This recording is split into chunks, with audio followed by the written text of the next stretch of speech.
Hiya! Welcome! So I've decided to jump on this vinyl community tag or thread that I've been seeing doing the rounds from some of my favourite VC members on YouTube. I don't really do these that often, these vinyl tags and threads and stuff. I've done one or two for a giveaway. There was one quite recently. This one's just for fun, and I just enjoyed seeing some other YouTube content creators do it, and I thought I'd give it a go. There's 9 questions, and it's the If I Was God tag, or If I Was a God. Some might say I've already got a bit of a god complex, but maybe I'll have more of one once this video's finished. The thread's been started by a guy on the vinyl community called Static Traveller. So what I'll do, I'll leave a link for Static Traveller's original tag video at the top of the description text box. I've only just started subbing to him, so I can't really say, oh yeah, he's great, give him a sub, and nor can I, or would I say, he's awful, but I need to judge that for myself. But go and have a look at his video and show him some support, regardless. Right then, if I were a god, question 1, show a record that you would improve by adding or removing a single track. Well, I'm not showing all records here, I've got a variety of formats, and I'm going to show one of my very favourite formats, and probably my most expensive and rarest item in my collection by far, and I've shown this in previous videos for like contest tags and stuff. Stone Roses. Excellent album. I was undecided for a while which out of 2 tracks I would add to it to make it probably near perfect. Either Elephant Stone or Fool's Gold. And I think, even though Elephant Stone is possibly my favourite Roses single, I'm going to go with Fool's Gold, because Elephant Stone would have come out maybe a year or 2 before this album, whereas Fool's Gold I think came out maybe a year or so after. So I think Fool's Gold would probably fit this album with its sort of late 80s acid house mixed with indie rock sort of vibe. I love Fool's Gold, but I really love Elephant Stone, but I just think Fool's Gold would be better on this album by the Stone Roses. Question 2, show a record by, or show an album or something by an artist you would resurrect from the dead. This one was a nice easy one for me, as I'm a massive fan of this guy's band, and he left us way too early. And it's nice that I'm able to show this, because I think this is the only official release of theirs that's actually got his face on it. It's Joy Division, and it's Ian Curtis, of course, who left us in the spring of 1980, committed suicide. Now then, whether resurrecting him would affect New Order as they currently stand now, I mean, I do know if Ian Curtis had lived, obviously things would be a lot different. I do think Joy Division would have gone on to produce more sort of electronic indie pop music, though, even with Ian Curtis at the helm rather than Bernard Sumner, and then Gillian Gilbert, who of course joined as sort of a replacement. I know that Ian was really into synthesizers and Kraftwerk and krautrock and stuff like that. I think he liked a little bit of late 70s disco as well. So I think he would have got into the dance music scene in the 1980s, certainly. But resurrecting him now, yeah, that'd please a load of Joy Division and New Order fans, myself included. This is the Heart and Soul box set, by the way. Question 3. Which album that you own, it's got to be one that I own, would I obliterate from the face of the earth, erasing all memory of its existence? You know what? It's going to be controversial to a lot of people, but I'm going right back to the Stone Roses again. And it's the follow-up to the Stone Roses. It's the abysmal Second Coming. Now, there's probably some people who think I'm being overly harsh on this, and that it's better than people say it is, even though no one liked it when it came out. I didn't like it when I bought it. I've got it, yeah, on CD, because I'm a completist for a lot of bands, and I wanted everything that the Stone Roses had done, album-wise. But there is very little to write home about on this. The only track I like, and it is a pretty strong single, is 10 Story Love Song on here. Everything else I think's just either average or just plain crap. It's so much of a disappointment after the original debut album some years earlier, and they procrastinated over this. You know, everyone was expecting it to be some sort of absolutely amazing album, the greatest second album from any act ever.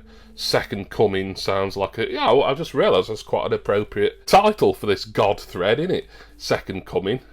Even though it's kind of a negative answer, this one. And it was just this sort of really lazy, can't be arsed, almost bluesy rock, most of it. Love Spreads was a poor single. I'm going on here, but I do resent how bad this album is. And I know there's people out there who think it's actually a lot better than what people say. And maybe if I listen to it again, I might be able to pick less holes in it and enjoy a little bit more. But as it stands, there's one track on here that I like. The rest, rubbish. So I'd happily consign this album to the annals of time, or obliterate from the face of the earth, really, since I am God after all. And just save 10-story love song off it, and that could be a standalone single. Question 4 is to show a record cover which displays something of the power of nature. This one's a bit too easy, really. I feel like it's almost a cheat how easy this was. It's one I only showed in my last Records Roundup video, and it's the album Nature by Clannad. Well, it shows the power of nature. I don't know. It's called Nature, or that word there that I probably embarrassed myself trying to say, the Gaelic word for nature, in the previous record video I did. I mean, that's a pretty powerful sleeve, really, in my opinion. It certainly shows the beauty of nature. You know, whether you would class that as the same as the power of nature, I think for something like that I would, but that's the one I'm going for anyway. If that's a bit lazy of me, then so what? I'm God, I can do what I want. Which 3 musicians would you Frankenstein together to produce a super musician? Well, I thought long and hard about this, and then I thought, you know what, I would take Peter Hooton from The Farm, and then any 2 members of The Animals, you know, the 60s band, House of the Rising Sun, and then rather than make a Frankenstein's monster out of them, I would just make them a supergroup called Farm Animals. Number 6. Show a record by 1 male artist and 1 female that you would save from the end of the world to entertain you in heaven forever. So I'm giving 2 people a pass to come and sit up with me on my cloud, or I don't know what I'm on about. But the male artist who I'm going to give everlasting life to, providing that he provides me with some entertainment, is someone who has consistently entertained me for the past few years.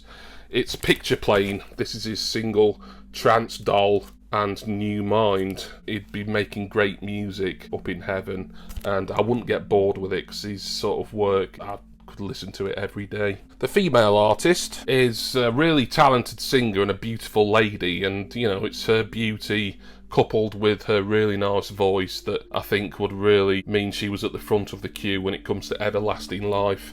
I'm on about Andrea Corr.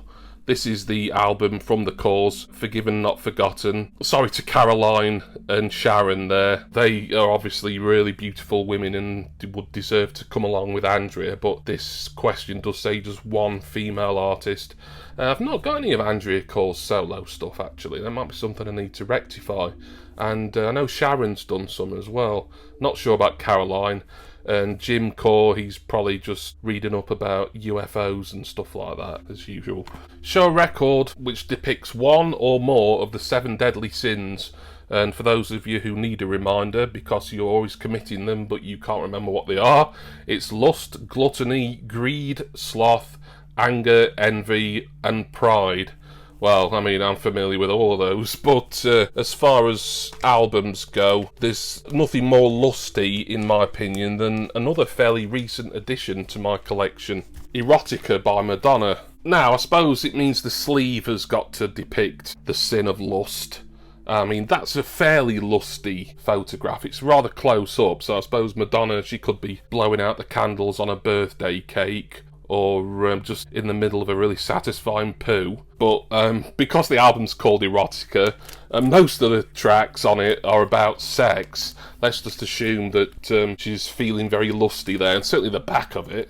I mean, you can really tell she's lusty there, look. I would say this is the lustiest album of all time, Madonna Erotica. Question 8, the penultimate question, is to show an album by an artist who you would assign to hell forever for musical crimes against humanity. I'm ashamed to say that I have got something in my collection that I bought knowing full well it'd be awful. I just got it because it was under £10, and for a mini disc, a pre-recorded original mini disc, if you can get something for under £10, then you're getting a bargain. There is pretty much no redeeming features, not just to this album, but to the guy himself, Richard Blackwood. And this album, and you need to remember what it's called. You'll love to hate this. Well, I certainly did. I loved hating this. Alright, maybe it's not quite as awful as you may be thinking. Yeah, I wouldn't recommend that anyone goes and listens to it. And Richard Blackwood, I'm sending him to hell simply because I needed someone for this question. I don't think he's that bad. I never liked him as a TV presenter, never liked him as a rapper or a singer. As an actor, which is mainly what he does now, he's passable, you know. I don't really watch anything he's in now. You know, I can kind of happily ignore him, but sorry, Richard, for the sake of the If I Were God vinyl tag, you are going to hell for this album, which I think, if memory serves, is his only album, and he got axed by his record company not long after he made this. And question 9 is the final question, and it says, in your benevolence, which vinyl community channel would you happily bestow 1 million subscribers to, so they may never have to work again and indulge us all with their videos ad infinitum? It cannot be your own. Well, that's knackered my plans then. It's basically saying, you know, who do you like in the VC? It's almost like trying to pick your favourite channel, which I don't want to do. I think it's a bit unfair. So I'll try and tackle this from a slightly different vantage point. I think a lot of vinyl community members don't monetize their channel, and I can say from being a patron to someone who's now on 1.25 million subscribers, having that amount of subs doesn't mean that you're suddenly going to get rich. The ad revenues are still poor. That's assuming that you are a VC channel who is eligible for ad revenues and advertising. I was once upon a time, but I put up too much copyrighted content, and now I'm demonetized, presumably forever, or at least until YouTube have another rethink. It'd be nice for someone to have 1 million subscribers and then get that level of views as well, because you rarely get the same ratio of views as to subscribers. I mean, anyone large or small can say that. I think simply because, and I'm not favouring him over anyone else, but I think simply because it's obvious the amount of work that he puts into his YouTube channel on a probably nearly daily basis.